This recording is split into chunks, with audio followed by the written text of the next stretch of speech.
The No Nonsense Roundtable. It's a weekly show broadcast on Rochester, New York's 50,000-watt iHeart radio station, News Radio Wham 1180. The host, Dom Genova, interviews guests from all walks of life, all with amazing stories to tell.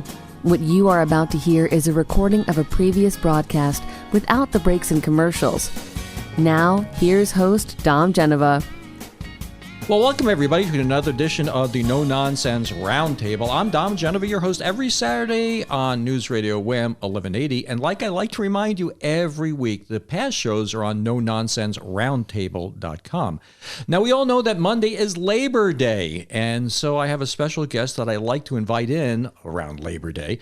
And his name is Grant Malone, and his title is really a mouthful, so let's see if I can get through this without stuttering. The president of the Rochester Building and Construction Trades Council. Did I say that correctly? Exactly. We represent over 12,000 highly skilled construction workers in the Rochester area, which encompasses 15 labor organizations in our council. And 12,000. So maybe I can get you to share this broadcast with 12,000 people because they'll be on YouTube tomorrow. How about that? That would be excellent. And I appreciate the opportunity, Dom. Labor Day is such an important day in our world. But again, as far as what we do, we represent contractors and individuals in the Rochester area to enhance economic development. Mm-hmm. And everybody knows that is so important. Along with economic development goes workforce development, which means opportunities for people to improve their life, gain a life skill, and support their family. Well, we were talking about before the show about Labor Day and how it got started, and it's kind of an interesting story. So why don't you recount that for our listeners? Thank you, Dom. Yeah, I'd like to take a minute, a little history lesson for the listeners out there. Labor Day is the first Monday of September. And actually, it started in the late 1800s during the Industrial Revolution. Workers all over the country, men, women, children, were working 12-hour days, 7 days a week. Horrible conditions. Fortunately, as time went on, we had a president in 1894. If you go back to the history books, Grover Cleveland announced on June 28th, 1894, Labor Day was passed as a law, so every first Monday of September would be honored as Labor Day. Along with that, consequently, if you didn't know, I'd like to point out for the people that are familiar with what OSHA is, Occupational Safety and Health Organization. This act was enacted in 1970 by President Nixon. These two acts are so important to the labor movement. Safety on the work site, great working conditions. So again, I appreciate the opportunity, Dom, here today to talk about what we're going to go. Well, I think people need to understand what working conditions were back then. I mean, there were children working in coal mines and there was no protection for anything. And it wasn't uncommon to have people die on the job. You look at the Hoover Dam. Thank you. Or any of the skyscrapers in New York City. And the thought that you just mentioned, that OSHA was not established until the 1970s, it was really incredible. Yes. I mean, that's why the unions were formed, because the government wasn't protecting people, right? I mean, basically, that was it. That's exactly right. Up until then, the federal government did get involved. That's what drove Labor Day and OSHA to help the working class people provide for their family and be safe on the construction site and go home at night to their families.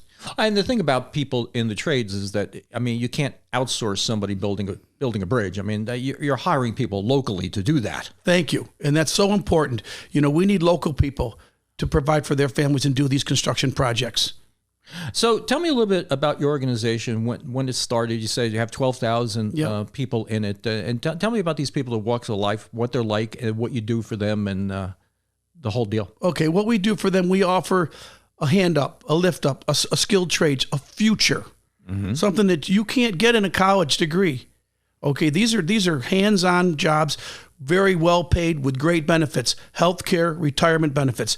We offer them a way to provide for their families and retire with dignity, along with apprenticeship opportunities, advanced skill opportunities so they can enhance themselves. And again, I'm going to say it again, provide for their family is so important, especially in today in 2023. Well, why don't you articulate some of the actual jobs that they have? Some of the trades we represent, myself with the operating engineers, heavy equipment operators, electricians, carpenters, masons, boiler makers, laborers. I'm going to forget somebody, and I'm going to try not to. But someone's going to they're going to call me on it. Yes, they're going to call you tomorrow. Yes. No, it's all the construction trades. We meet on a weekly basis, and we work together to enhance the industry and our membership. Well, the thing is, I mean, you take a look at something like an electrician. If you're an electrician, you're never going to be without a job. Exactly. Today, again, Don, we talked about it earlier. I'm seeing now in the Rochester area and across the country, there's more work now than we can do. There's a serious skilled trade shortage in this country. That's why our big push is with our apprenticeship programs to enhance the workforce and give people hope and give them a hand up. Well, and we always go back on this show to the statement about having a marketable skill, because you can go to college and you can get a degree in something that's very, very difficult to earn a living in. And I go back to, I don't want to insult people that get degrees in Russian history, but I mean, there's not that many help wanted ads for people that know Russian history.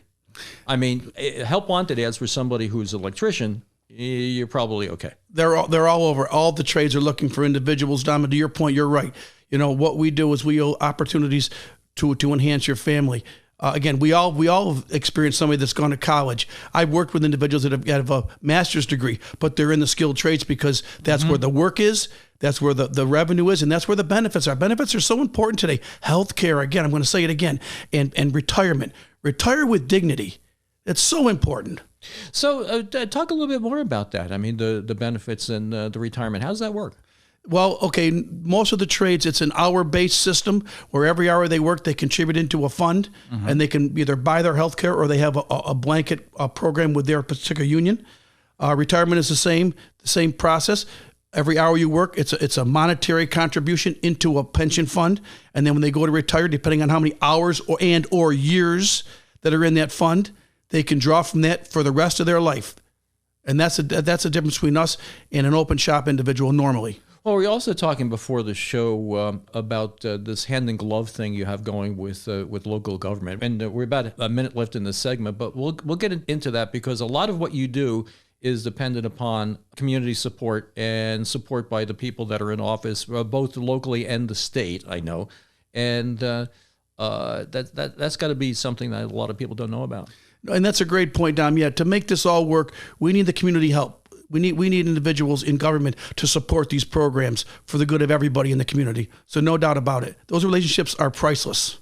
Now, you have a couple of programs that we can talk about after the break that is specifically about construction in Rochester, right? We have a program. It's a pre-apprenticeship program. It's a life skills program. Some individuals, unfortunately, and no fault of their own, need a little help. Okay, basic help. How to qualify, and basically it's how to get them to qualify to get into our registered apprenticeship programs. Great program. They're all over the state. We have 2 of them here in the Rochester area. Okay, well, we're heading into that break, and we'll talk more to Grant right after you hear this.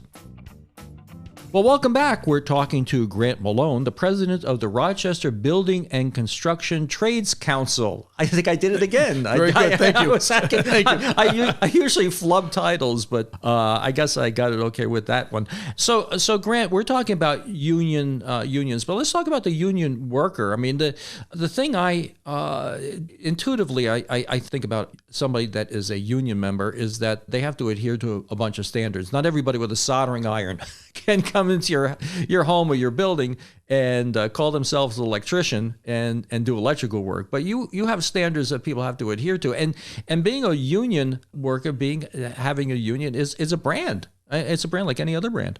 It's a very prestigious brand. Thank you, Dom. Again, when a contractor is affiliated with an organized labor union, they expect the best, and we are the best. I'm sorry. Our members are highly skilled, highly trained, and there's criteria they have to meet. I'll bring it up. The majority of our organizations if not all of them, require a drug test to get in. Today, that's an issue. But we hit it head on because we understand there's no place for that in the construction industry. Mm-hmm. You know, again, most of our members have gone through a 4-year apprenticeship program. So by the time they get out in the field and they're working on their own, they know what they're doing.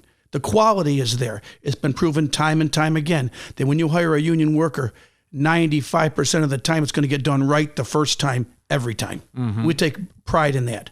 Well, the whole idea has got to be accepted by some people and not others. I would imagine when you're negotiating a contract and whatever, you probably have a tough time convincing some people, no? Yeah, some people, when you're talking about a contract in terms and conditions of a work agreement, you know, if they've worked outside one, they've gotten the work done. So they understand there's another option. But if they understand what we're about and give us an opportunity, we can show them there's a better, more cost-effective way to get that project done on time and on budget. Tell me about the relationship with you and local government. I mean, is it, like I said in the last segment, it's got to be very important. I can't speak enough about that, Dom. You know, here in Rochester, we've been able to forge great relationships with our local government, and that's what makes all this work. You know, when you're sitting down talking about major projects, whether it's Monroe County or the city of Rochester, these projects put our members to work. So those relationships, again, are priceless, and they understand what we're trying to do. We're trying to energize the economy, energize the workforce. I've said it time and time again. We know what we're dealing with Rochester here. Let's take the guns out of these kids' hands. Let's give them a shovel. Let's give them a jackhammer. Let's put them in a piece of equipment. Let's give them a trowel. Let's show them there's a better way to live and support their family. And that's what I push very hard with our local delegation, and we're having great successes there. So I appreciate everybody's efforts. Well, that's a pretty good point. I mean, because if you don't see hope in what you're doing, and you don't see a light at the end of the tunnel, I mean, it can be very discouraging. And you have places that people accept them, they can end up in a pretty good place. There's no doubt about it. I mean, you know, I've experienced myself individuals that have been disenfranchised. Mm-hmm. And if they got the initiative and they got the will, if you can grab one person from a family, Dom, and show them a better way, that trickles to everybody else in their family. Well, and you were saying before about the way we view our kids and the I guess the atmosphere or the requirement that the high schools or how they get judged on how many kids get sent to or go to college rather than how many kids at the end of their term get a job. Correct, and that's a great point, Dom, that I've learned. Of course, it's been many years since I've been in high school, but when I was in high school, there was a thing called Industrial Arts Wing. That's where I got exposed to the trades. Mm-hmm. That's gone. The majority of the high schools in the Rochester area, anyways, I mean, they're minimal. Okay, so that's been the start of the depreciation of the skilled trades. They're not exposed to what we do, and they're pushed to go to college. Yeah, well, that's a very good point. If you've never been exposed to something, then how are you going to learn about it? I mean, so you must do some outreach and some. Right? we do career fairs right. weekly. We go to BOCES classes and we talk to the instructors. We meet the juniors and seniors and sophomores. We show them the opportunities in the skilled trades. And you'd be amazed at some of the people that come up to you afterwards and say, really, I can make that amount of money working as a carpenter mm-hmm. or an operating engineer or a laborer or an electrician or a mason. It's out there. Mm-hmm. Please. Well, I think they're not aware of it. I mean, they're not. You're absolutely right. Well, the other thing is that I think culturally speaking, Johnny's not going to college, and that's, I mean, it's so ridiculous. Yeah. I mean, when I owned a car dealership, I mean, I always use the example of a fellow who's a diesel mechanic. I mean, my Lord, you have to be as bright as any engineer graduating from RIT to be a diesel mechanic. That's a great job. And again, you're always going to have a job waiting for you, and you can have no debt. That's the other thing. Well, you don't have $140,000 worth of debt. Dom, you just said a mouthful. That's so important today. The college road is great, but you can join a 4-year apprenticeship program, earn while you learn, complete that 4-year apprenticeship program without any debt, and have a skill for the rest of your life to provide for your family. That's a great point. Well, the other thing is that your apprenticeship program, they're not paying you $75,000 a year for like tuition, right? I mean, you're paying them, right? That's exactly right. Again, so to me, it's a no-brainer. And that's where we're trying to get the word out. Again, the need is there now more than it ever has been in this country and in the local area. Well, and that's why, I mean, our program here, we know who our listeners are. They're all over the age of 25, okay? And a lot of them have children, but a lot of them have grandchildren. And I think they need to sort of be aware that this is a kind of a great deal for for a young guy or gal trying to determine what their future is. That's why I'm a believer in you guys. I really am. Well, I appreciate that opportunity. Again, I think that if people really look ahead and where they want to be, and I know when you're out of high school, you don't know what you want to do necessarily. If you're going to go to college, go to college. But if that's not for you, please, let's keep in mind the skilled trades, because again, I'm a perfect example, Dom. Individual in the military, got in skilled trades, and I provided for my family for the last 40 years. So I'm a perfect example of what you can be without going to college and provide for your family with a great future and a great retirement. Well, the thing I always talk about too is that some people have had straight paths in life, and some people have had like crooked turns. I've had a couple of turns in my life, and that ended up okay. But there's very few people that say when they're in.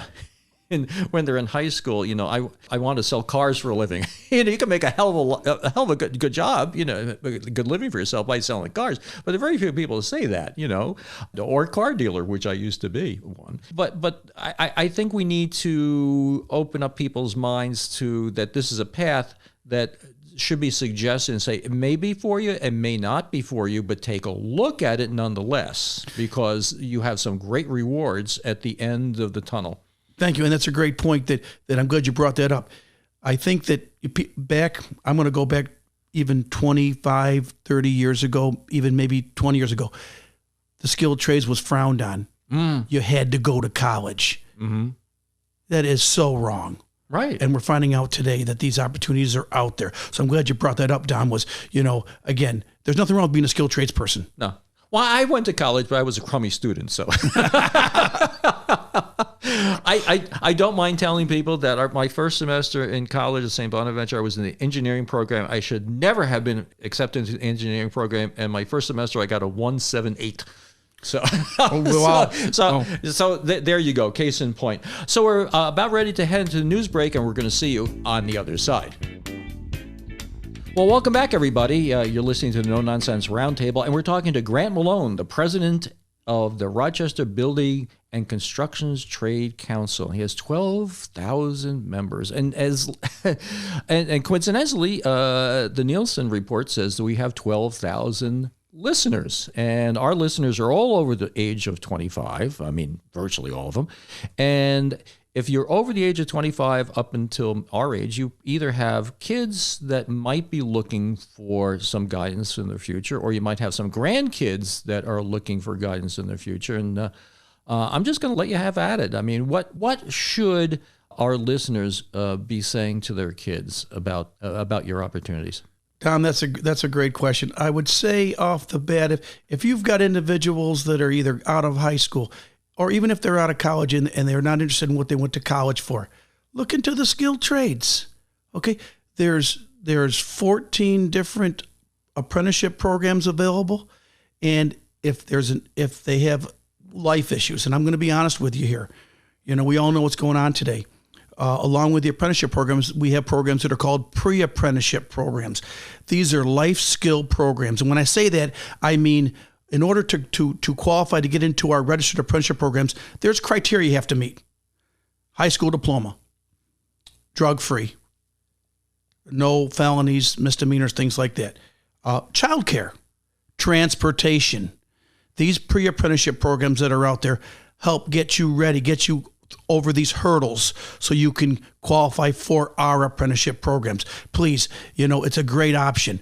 Again, I can't speak enough on the need for individuals in our industry today, and they're great jobs and they're great careers. So go ahead, Dom. No, my question is, so a typical apprenticeship program, tell me what the 9 to 5 is on that. All the trades are a little different, Dom. Some trades, depending on how they're structured, will work on a construction site for 8 hours a day next to a journey level person. And then in the evening, 2 or 3 nights a week, they'll go to the union hall and they'll go to school. Really? It's a huge commitment. Okay. You got to be committed. But again, like I said before, if you're a single parent, that's a problem for you because you've got children. Right. So these pre-apprenticeship programs are designed to take that burden away from you as far as a child care issue or a transportation issue. Some trades like mine, for instance, as a heavy equipment operator, you'll work on a construction site during the season with a journey level operator. And then in the off season, because it's seasonal, we'll go to my training center and go to classes and run equipment, usually January to maybe April or May. So again, they're a little structured, but again, I want to emphasize it's a huge commitment, 4 years, 5 years. But again, at the end of the road, there's no better option. No, there's a light at the end of the tunnel. Yes, there is. But and I want to be clear about this. They're getting paid for this. You're exactly right. You're earning while you're learning. This is the opposite. Yes, right? it is. This is no. Okay. So one thing that you just said, it kind of dawned on me. You said that even if they graduated and they can't get a job in what they graduated college in, okay? So so you could go to an apprentice program, say, hey, listen, I got a degree in this, I can't get a job in it, I'm sitting in my parents' basement, trying to figure out what to do. You could get an apprentice program which will make you money to help pay the loan that you probably, can't pay, okay?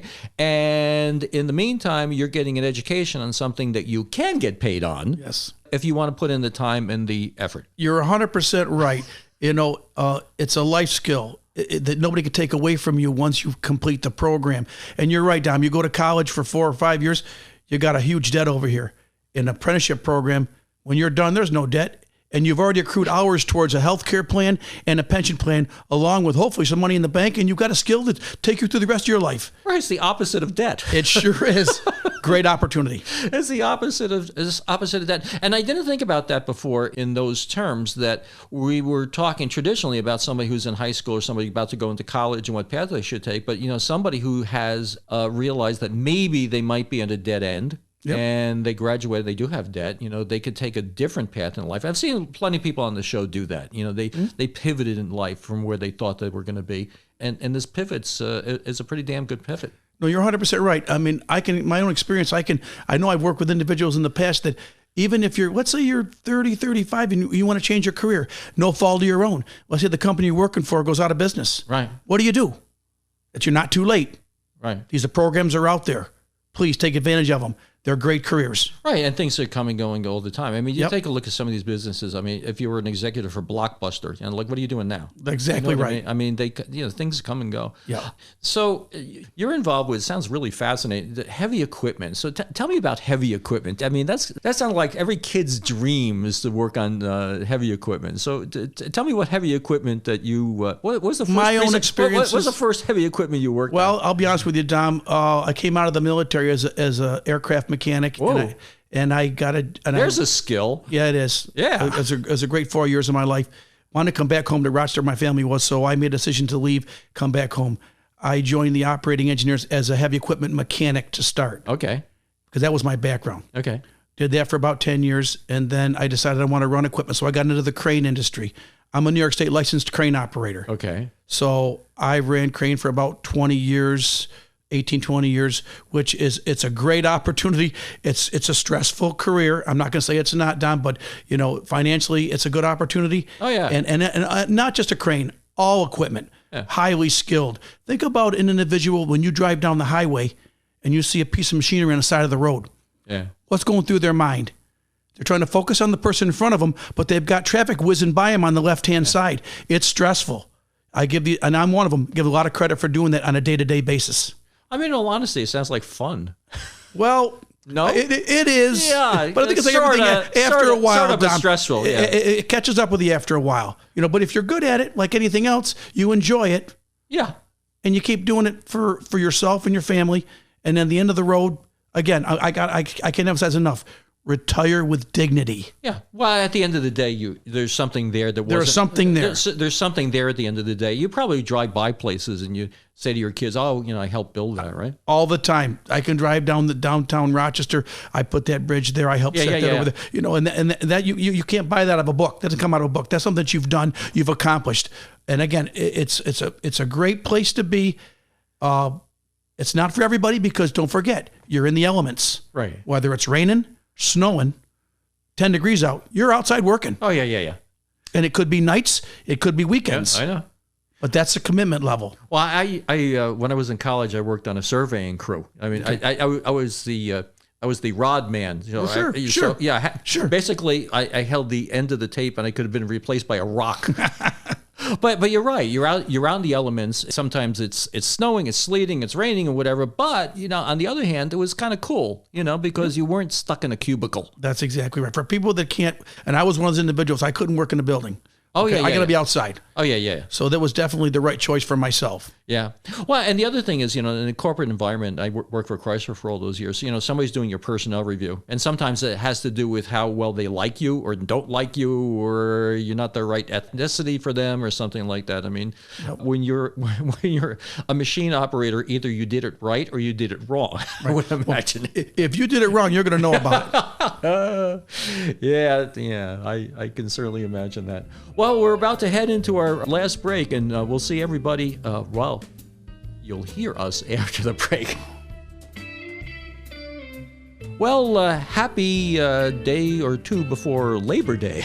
And my typical Labor Day show, I'd like to have Grant Malone here. He's the president of the Rochester Building and Construction Trades Council, a union guy. Unions have come a long way in the past 30 years. I kind of liken it to... I guess there's been an evolution where the unions have a lot more respect than they did years ago, and you are very important in people's lives, and you provide many more skills than you did and much more guidance than you did maybe 40, 50 years ago. I mean, a lot of people think about unions from the 60s and the relationship with businesses in the 60s, and things have changed quite a bit. No doubt about it, Dom. Back in the 50s and 60s, there was a I want to use the word adversarial. Thank you. Between the unions and whether it's a contractor or a company, that's changed. We're trying now. We're more of a partner. Mm-hmm. We both have the same goal. Perfect example. Major projects here in Rochester that we've been involved with. Let me start off with the Amazon project that I'm sure everybody that's listening is aware of what's going on here. When that project came to Rochester, it was an out-of-state contractor, and we met with them, and their intention was to bring out-of-state contractors to do the work. Well, with the help of our local officials and our affiliations, that project was completed on time, on budget, with union labor. Mm-hmm. And I got to tell you, the story that comes to mind to me is the CEO of the construction manager from Illinois. I got to know him very well, met him every month. He says, Grant, when we talked about coming to New York State, I thought, oh boy, I got to deal with the unions, union density. I was quite apprehensive. But I got to tell you, now that we're here and now that we're almost completed, you guys did an excellent job for us. I will recommend you to anybody else across this country. You've got a great workforce here. You're committed, and you know what you're doing. So that means a lot to us, Dom. That somebody that comes from an open shop environment comes to New York State and appreciates what we do.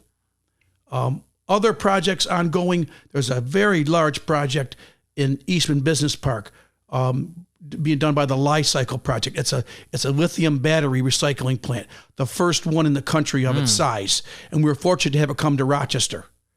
We're working with them very closely to get that project to come in, again, on time, on budget, and help them man the project moving forward. So again, these relationships are huge, like you said before. The days of butting heads with the contractors and the companies are over.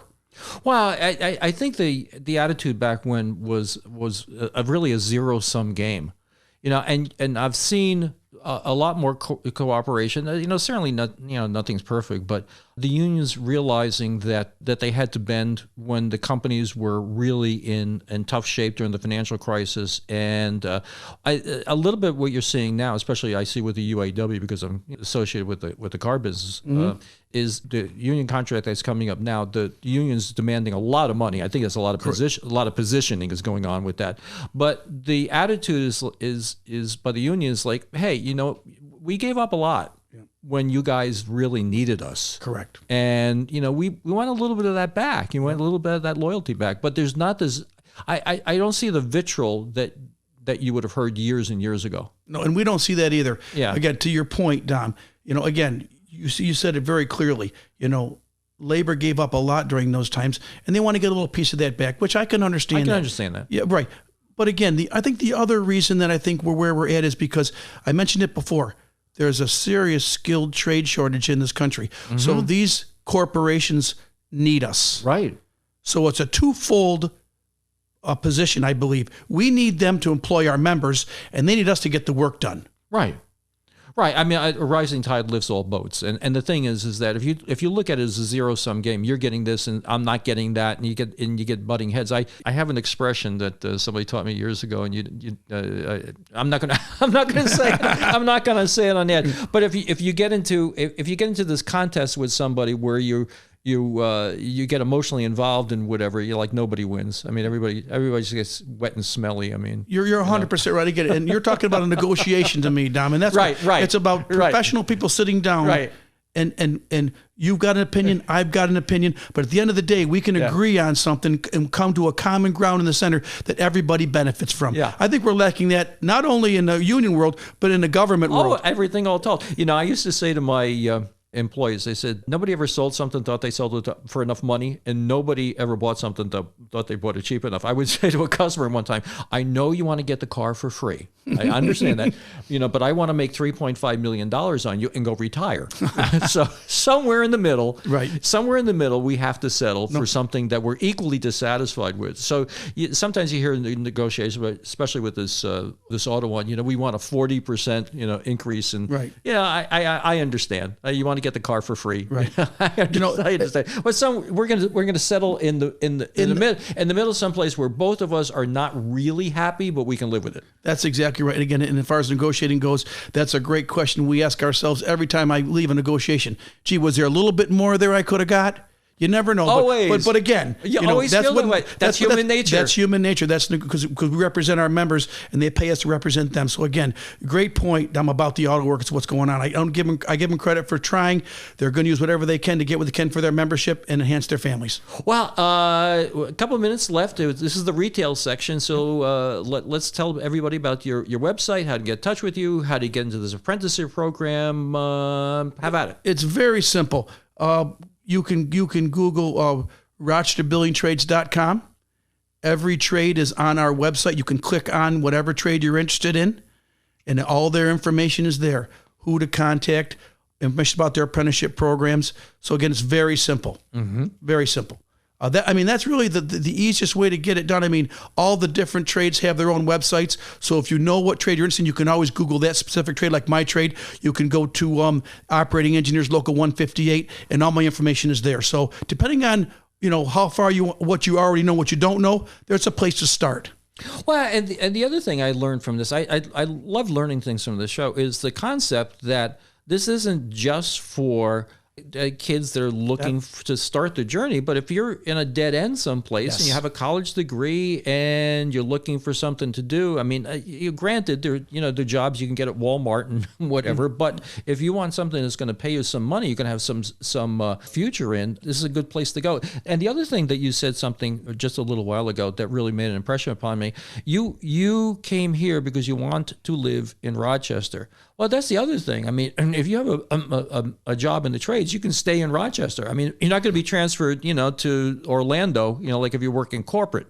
Correct. But the other part of that, I'm glad you brought that up, Dom. The other side of that conversation is once you join a labor organization, if you want to move to a different state. Mm-hmm. Oh, yeah. I got Because you. I have my members come to me and say, Grant, I'm moving to Florida. I will call down to that local union down there and see what kind of work they have and give him an enrolled or her enrolled to get into that organization. So it goes twofold, Dom, for that, to your point. Yeah, no, that's a good point. I didn't think about that either. Yeah. So we're about to end the show. We're running out of time. I just want to wish you a very happy Labor Day. Yep.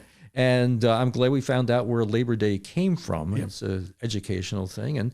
And well, we'll have you back on next Labor Day, if not sooner. Thank you, Dom. And I want to remind all the listeners, Monday, 11 o'clock, downtown. Come on down and get involved a little bit with the Labor Day parade. It's going to be a great parade. There's going to be floats. All the trades will be there, other organizations. So please, it's going to be a nice day from what the weatherman tells me. So come on downtown and enjoy the day and enjoy Labor Day. Where are the best seats? Everywhere, everywhere from East Avenue to Main Street. Okay. Well, thank you for coming in, and I'll see you on Monday. Thank you for the opportunity. Next week, same time, same place. It's the No Nonsense Roundtable. Thanks for listening. Tune in every weekend from 10 to 11 on News Radio Wham 1180. Don't forget to like and subscribe, and we'll make more.